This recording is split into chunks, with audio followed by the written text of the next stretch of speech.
sortie de l'Atlan, on peut déjà voir que l'arrondi commence à se former.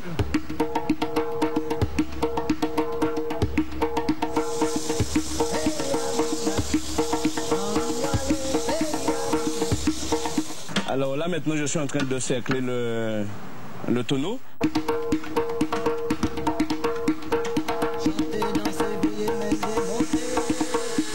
Je considère qu'initialement le tambour a servi d'instrument de communication aux esclaves. Cette même définition-là est encore valable pour moi aujourd'hui.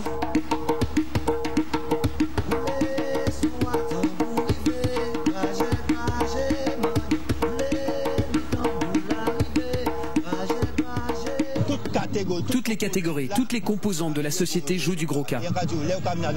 Et quand tu vas dans un Léros, tu sens le rôle fédérateur que joue le gros cas.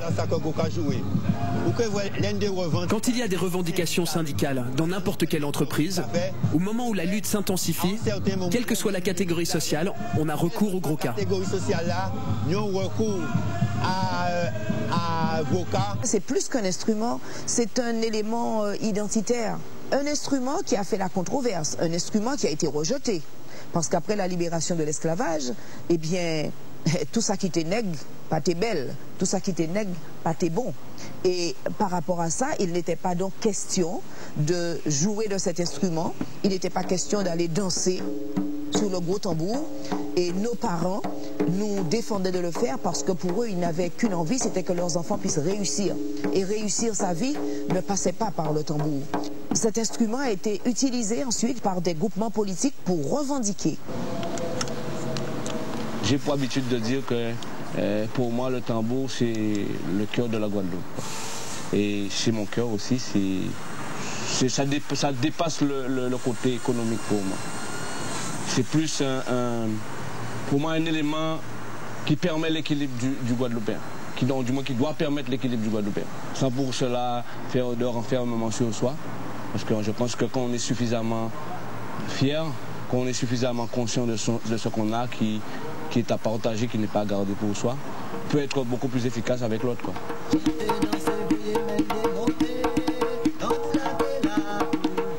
La peau elle est séchée quand elle est étalée sur l'instrument.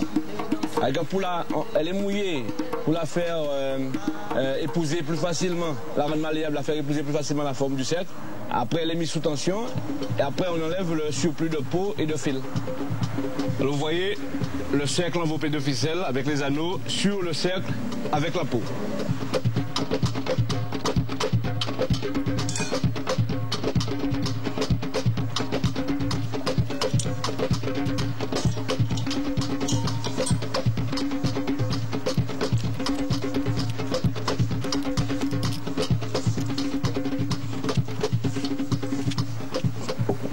Ouais, la peau elle s'est tendue. Oui, c'est la phase finale. Après, on va laisser la peau sécher.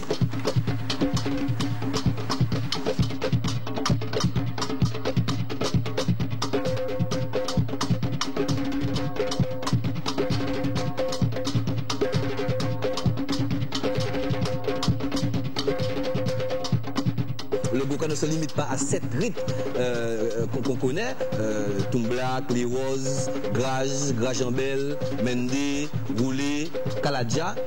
Chaque rite déjà a des particularités en fonction de la région.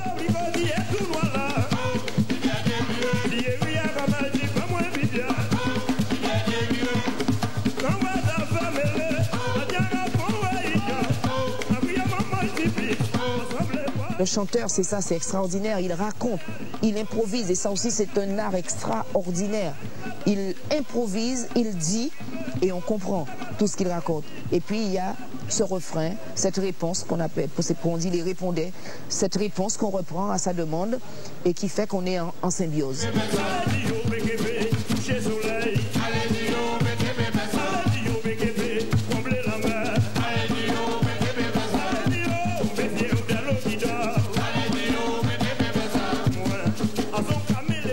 danse les rythmes dans les roses. Il y a un les roses et puis c'est le chanteur qui décide.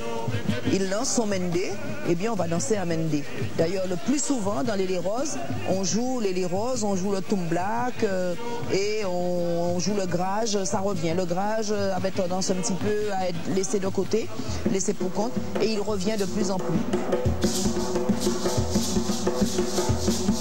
Le grage et le tumblak, on n'a plus là. Le marqueur qui improvise, les boulariers qui battent le rythme, gardiens du temps, sont bien les magiciens qui exhument le passé. Nul n'y échappe, nul ne peut résister au cas.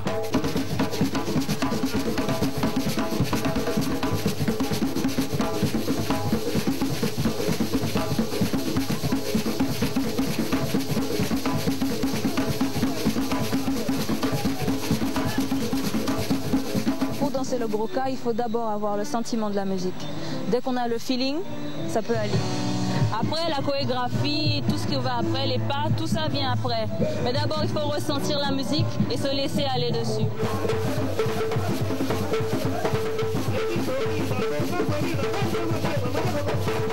Le danseur, il entre tout seul. Il entre à l'appel du tambour et il danse. Il danse tant qu'il en a envie. Surtout s'il est en parfaite symbiose avec le marqueur, qui ne lui demandera pas de sortir.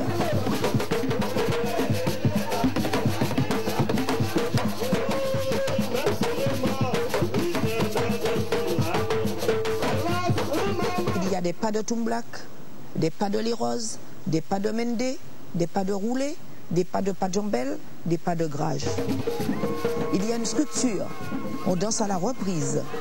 La reprise du grage ne se fait pas comme la reprise du lirose. Donc c'est un art, c'est une science. Mais ce qu'il y a de merveilleux dans le goka, c'est qu'il y a cette rigueur que l'on retrouve dans toutes les danses, et en même temps, il y a une liberté extraordinaire, cette liberté qui permet une improvisation.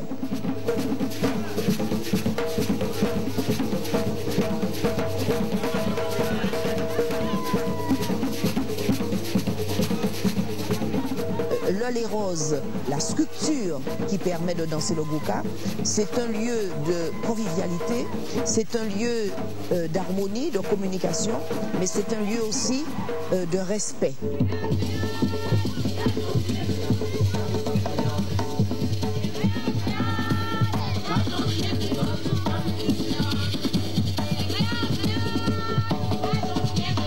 Le cas ne vous dit pas « Toto, Toto, c'est à toi », mais on est dans la ronde, dans le cercle, sur le cercle.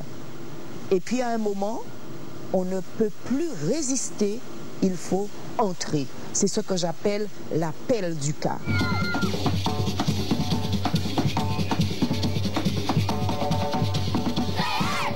J'affaire Mélisine Coussel là-haut, j'affaire Mélisine Daboussier yo, j'affaire Mélisine Bopol là-haut, Osmontan Calais, Bregadelo, mi allait nous toutes caillou McDo, Atinizé encore, à Concassé, Wacho, Caillou Voyou, y en nous toujours liés par bateau, pendant les camps, à quand même rendre chaque fois, tu fais des pressions au fond, tu connes à fond, il faut les dire pour nous sembler en froid, tellement vivre nous unis, mais c'est là, manquer à Titi, attendez, c'est là, attendez, c'est là, manquer à Titi, souple, c'est là, manquer à Titi, attendez, et à Titi nous mêler, et à Titi.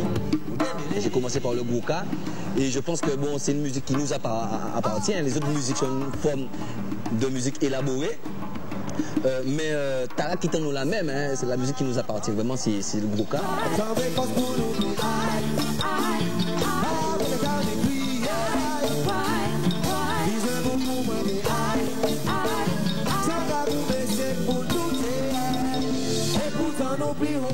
On l'appelle Kako Musique. Kako Musique, c'est un terme trouvé par Stargy, Stargy Exhaust, deux jeunes Guadeloupéens issus du mouvement hip-hop. Et on a trouvé ça intéressant parce que Kako, ça veut dire marron, c'est la couleur marron, donc rapport avec le marronnage, cette fuite en avant des esclaves. Parce que pour symboliser aussi ce mélange en fait en tradition et modernité. Donc je pense que ma musique c'est un peu ça.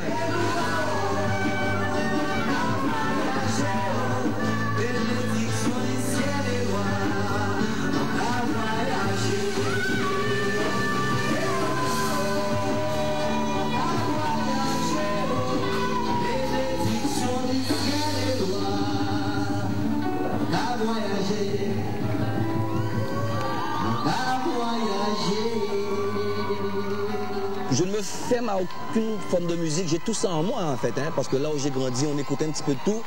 Donc je pense que sans m'en rendre compte, j'ai mis tout ça ensemble quoi en fait. Hein.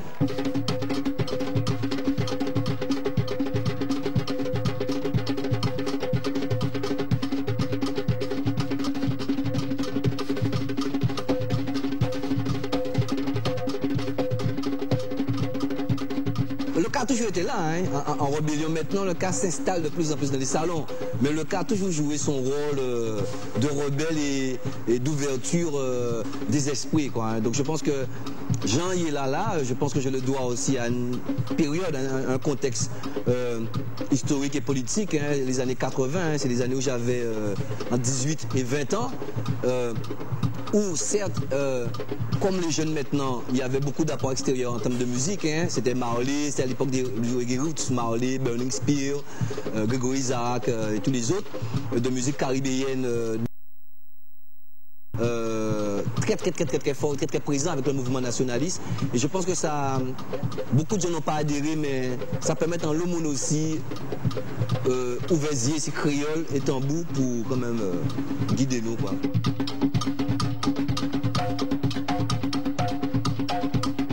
Vélo, Marcel Lolia a vécu pour le cas. Il a aidé son peuple à accepter ce tambour comme pièce centrale d'une culture originale. Vélo, disparu trop tôt en 1984. Comme nous sommes un peuple déporté, on a poursuivi la déportation à travers la musique. On dit l'esclavage, mais l'esclavage existe encore. On ne peut pas dire qu'il est terminé. Mais c'est précisément comme nous disait Vélo. C'est avec ça que nous pouvons nous en sortir. Car en fin de compte, nous n'en sommes pas sortis. L'esclavage est devenu mental. Il n'y a plus de chaînes. Les chaînes sont brisées, mais elles sont maintenant dans les têtes. Donc nous disons que c'est un moyen d'entretenir sa propre culture, pour que tous les gens soient bien. Vélo, c'est le roi du cas. Son waka.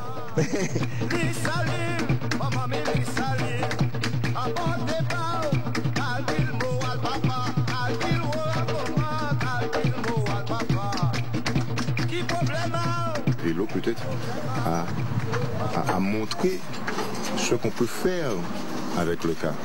Je marqueur, parce qu'il y a eu beaucoup d'autres. Il y a eu Carnot, il y a eu Delos, ils sont tous des marqueurs. Mais Vélo, par exemple, lui, il a une autre philosophie par rapport au rythme. Celui, le marqueur, il joue par rapport au rythme. Lui, il passait ses phrases autrement. C'est le premier à avoir utilisé le djembeka, en fait, hein, donc qui était une adaptation du djembé africain, mais avec les clés, le système d'amarrage du gouka traditionnel.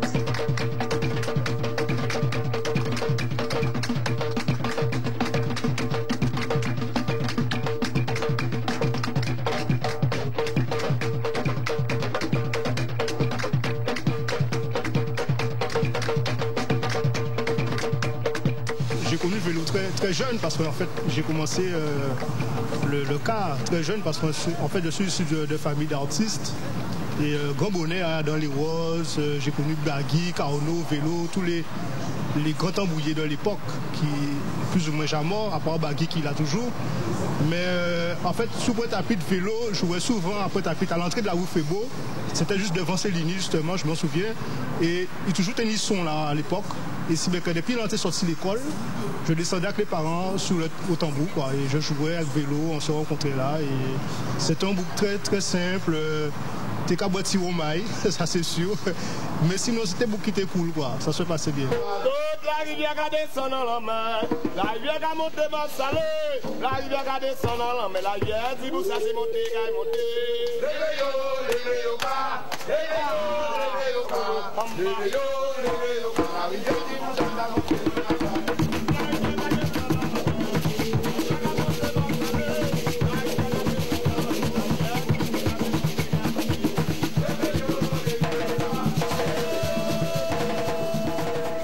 Si on regarde bien, c'est une musique de la rue, c'est une musique du peuple, c'est une musique où il y a aussi des freestyles, comme on dit en hip-hop, c'est-à-dire des improvisations. Un gars de Goka peut se mettre à improviser sur les gens qui sont là, alors que c'est pas un texte écrit. Et il y a plein de trucs qui se ressemblent, parler du social, parler de la vie de tous les jours.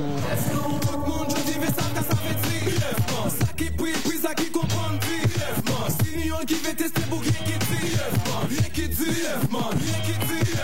Notre objectif, c'est un objectif qu'on appelle Kako, c'est-à-dire que c'est une couleur marron, c'est notre mouvement, c'est l'esprit Kako, c'est la couleur marron du mélange entre la tradition et la modernité. Comme on en parle beaucoup, mais on essaie de le faire à travers le hip-hop, et Dominique Coco essaie de le faire à travers le zouk et le roka, effectivement.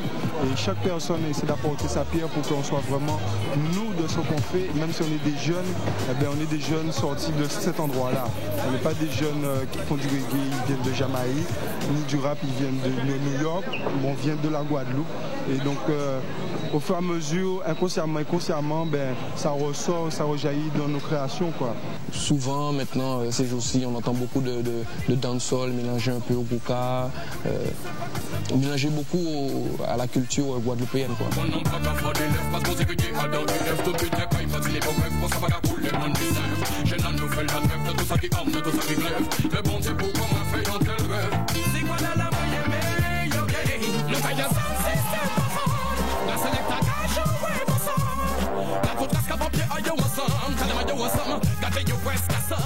Il y a tellement d'analogies entre le hip-hop et le goka. En hip-hop, on a le beatbox. Et en goka, il y a le pool à gel. C'est comme ça que les gens chantaient dans les veillées mortuaires.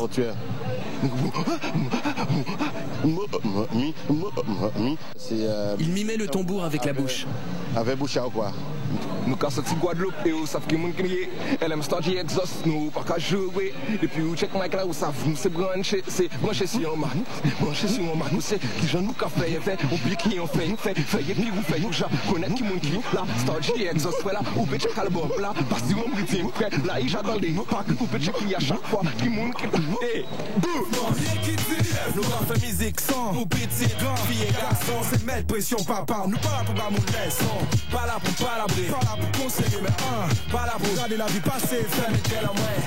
Mais du point de vue rythmique, est-ce que c'est facile de s'adapter au goka? De mon point de vue, c'est-à-dire pas de mon point de vue, de mon expérience, ça n'a pas été évident au début. Parce que le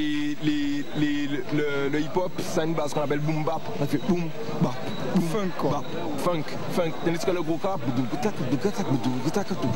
plus cassé, beaucoup plus les syncopes. Donc en fait, nous on a les rimes qui tombent à la fin de la mesure et au goka, ça nous a demandé de nous adapter. Mais aujourd'hui, avec The Benka, on a eu vraiment la connexion avec les frères tambouillés, les Rivla, Esnar Boisdur et tous les frères qui nous ont, Geoffroy, François Ladrezo, qui nous ont montré de l'intérieur le goka. Et maintenant, moi j'ai appris les 7 rythmes, je ne les connais pas en cœur maintenant, donc ça s'intègre. Donc dans mon flow, moi je peux descendre ces beats là, Cabolian, tout genre, je connais qui monte là, Stargy, Exos. Donc maintenant rythmiquement on l'a, donc c'est juste une question de maturation et de travail.